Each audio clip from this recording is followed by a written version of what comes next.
دے کے آئیے ہے۔ اس نے گھر کے تنور کا ڈھکن اٹھایا اور امام علی مقام کا کٹا ہوا سر تنور میں رکھ دیا۔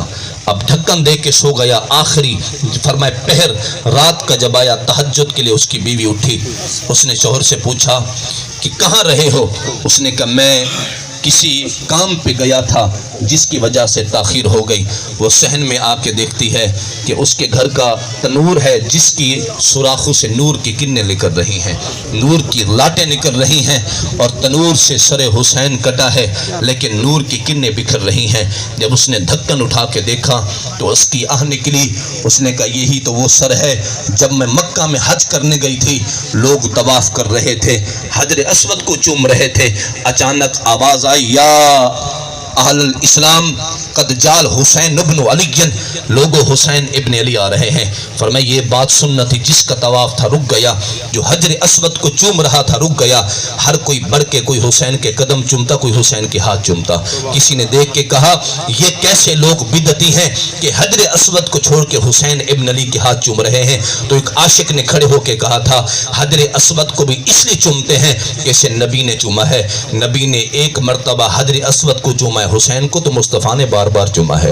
حسین تو وہ ہے جسے حضور نے بار بار چوما ہے، جن کی پیشانی کو چوما، جن کے لبوں کو چوما، جن کی گردن کو چوما، جن کے گالوں کو چوما، جن کے ہاتھوں کو چوما، جن کے سر کو چوما۔ فرمایا میری بیوی دیکھے گی حسین ابن علی کا کٹا ہوا سر تو کہیں بگڑ نہ جائے۔ اس نے تنور میں رکھ دیا۔ بیوی نے ڈھکن اٹھایا تو کیا دیکھتی ہے؟ آسمان سے نور کی بارش ہو رہی ہے حسین ابن علی کے سر پر۔ اللہ اکبر! اس نے اٹھایا سر، جا کے ٹھوکر ماری اپنے شوہر کو۔ اس نے کہا بدبخت اٹھ، تیرا میرا رشتہ ختم۔ اس نے کہا نہ، یہ کیسے ہو سکتا ہے؟ شریعت کہتے ہیں جب مرد طلاق نہ دے طلاق نہیں ہوتی۔ اس نے کہا وہ تو بات ٹھیک ہے لیکن یہ مسئلہ میں بھی جانتی ہوں، جب ایک فریقین میں سے کافر ہو جائے تو نکاح خود بخود ٹوٹ جاتا ہے۔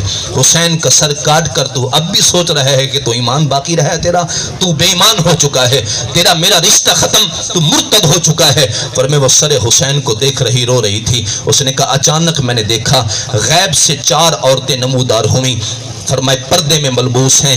ایک نے سر حسین مجھ سے لیا اور چومنے لگی، اس نے آنکھوں پہ لگایا، پھر دوسری نے دوسری کو دیا، تیسری نے پھر تیسری، چوتھی کو۔ 4 جب جانے لگی تو میں نے کہا اللہ تم پہ رحم کرے، نام تو بتاتی جاؤ۔ غیب سے آواز آئی تعجب نہ کر، میں حسین کی ماں فاطمہ تو زہرا ہوں، یعنی کی نانی ختیجۃ الکبریٰ ہے۔ اے حسین ابن علی تم پر سلام، راقب دوش نبی تم پر سلام، نازش آل نبی تم پر سلام۔ جان دے سکتا ہے ایمان نہیں دے سکتا جس کو کردار حسین ابن علی یاد رہے۔ اگر حسینی بننا ہے تو سچ کا ساتھ دیا کریں، حسینی بننا ہے تو حق کا ساتھ دیا کریں۔ شاہ است حسین، بادشاہ است حسین، دین ہست حسین، دین پناہ است حسین، سرداد نداد دست در دست یزید، حقہ کے بنا لا الہ است حسین۔ جس کا ترجمہ یہ ہے کہ حسین نے سر تو کٹا دیا لیکن ناپاک کے ہاتھ میں ہاتھ نہیں دیا ہے، باطل کے ہاتھ میں ہاتھ نہیں دیا ہے۔ سچوں کے ساتھ رہو، اچھوں کے ساتھ رہو۔ جس نے باطل کا ساتھ دیا قیامت کے دن وہ صف یزید میں اٹھایا جائے گا، جس نے حق کا ساتھ دیا قیامت کے دن حسین کے صف میں اٹھایا جائے گا۔ اس لیے اگر حسین کی صف میں اٹھنا ہے حق کا ساتھ دیں۔ دوسرا اگر حسین ابن علی کی صف میں اٹھنا ہے تو نماز کی پابندی کریں۔ بے نمازی یزید کی صف میں کھڑا ہوگا، بے نمازی قارون کی صف میں کھڑا ہوگا، بے نمازی فرعون کی صف میں کھڑا ہوگا۔ یہ میں نہیں کہہ رہا، یہ حضور کا فرمان ہے۔ بے نمازی کا قیامت کے دن حشر فرعون قارون حمان کے ساتھ ہوگا، اور نماز پڑھنے والا نبیوں کے صف میں کھڑا ہوگا، شہیدوں کے صف میں کھڑا ہوگا، ولیوں کے صف میں کھڑا ہوگا۔ عزیزان گرامی قدر، نواس رسول جگر گوشے بطول سیدنا امام علی مقام کی شہادت عظیم کا صدقہ ہمارے بزرگ جام محمد شمیر صاحب کی اللہ بخش فرمائے، اللہ ان کے درجات بلند